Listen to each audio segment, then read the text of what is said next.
Hello friends, मैं ब्रिजमोहन शर्मा आपके लिए लाया हूं एक और मोटिवेशनल स्टोरी। 1854 की बात है। एक 7 वर्षीय बच्चा एक स्कूल में एडमिशन लेता है। अब इस स्कूल में जाते हुए उसे कुछ ही दिन होते हैं कि उसका टीचर उसको एक लेटर देता है और बोलता है कि ये लेटर अपनी मदर को दे देना। बच्चा घर जा कर के लेटर अपनी मदर को दे देता है। अब मदर उस लेटर को पढ़ती है। पढ़ते पढ़ते उनके चेहरे पर कई प्रकार के भाव आते हैं और अंततः वो रोने लगती है। बच्चा पूछता है कि मम्मी इसमें क्या लिखा है।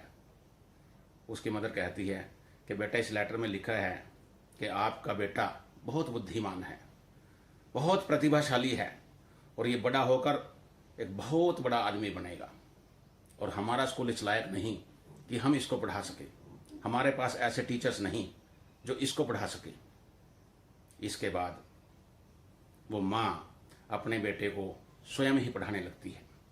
बच्चे के दिमाग में भी कहीं ना कहीं ये बात बैठ जाती है कि वो प्रतिभाशाली है और धीरे धीरे पढ़ते पढ़ते एक आश्चर्यजनक रूप से परिवर्तन उस बच्चे में आता है और वो बच्चा बड़ा होकर के एक बहुत बड़ा वैज्ञानिक बनता है।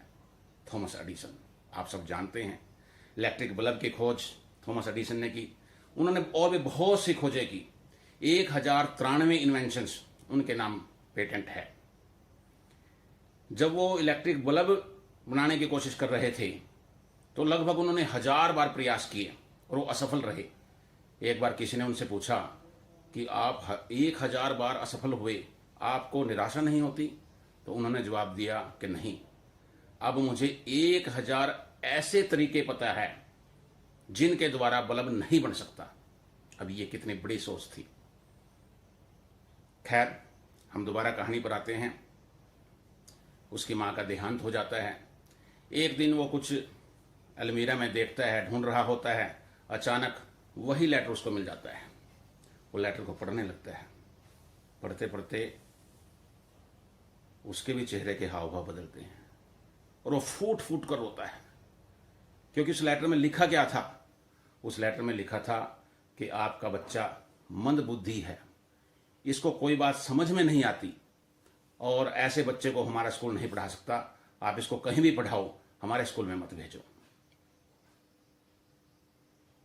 थॉमस एडिसन रोने लगता है और बाद में अपने आप ही अपनी डायरी में लिखता है कि एक बुद्धिमान माँ ने, एक दूरदर्शी माँ ने एक मंद बुद्धि बच्चे को सदी का सबसे बड़ा वैज्ञानिक बना दिया।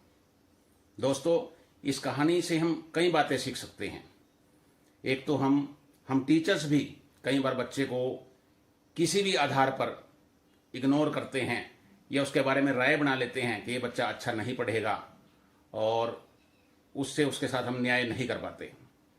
दूसरा देख सकते हैं हम कि एक माँ अपने बच्चे को कुछ झूठ बोल करके कैसे उसके अंदर एक विश्वास पैदा करती है। तीसरा, माँ कभी भी अपने बच्चे की कमजोरी को स्वीकार नहीं करती। तो हमारा दृष्टिकोण हर बच्चे के प्रति बदलना चाहिए। हर बच्चे में जो प्रतिभा है वो पूरी तरह से विकसित हो, पूरी तरह से वो प्रतिभा बाहर आए, उसके लिए हमारे प्रयास बड़े सकारात्मक होने चाहिए। तो ये कहानी सभी टीचर्स के लिए भी है सीखने के लिए, और समाज का प्रत्येक व्यक्ति इससे सीख सकता है। सीखने के लिए उसका अपना अपना दृष्टिकोण हो सकता है। दोस्तों, अगर आपको ये वीडियो अच्छा लगा तो इसको शेयर कीजिए, लाइक कीजिए, और अगर मेरा चैनल पहले सब्सक्राइब नहीं किया तो प्लीज़ उसे सब्सक्राइब जरूर कीजिए। अगले वीडियो में कोई और नई मोटिवेशनल स्टोरी के साथ आपके सामने हाजिर होऊंगा। Brijmohan Sharma, thank you.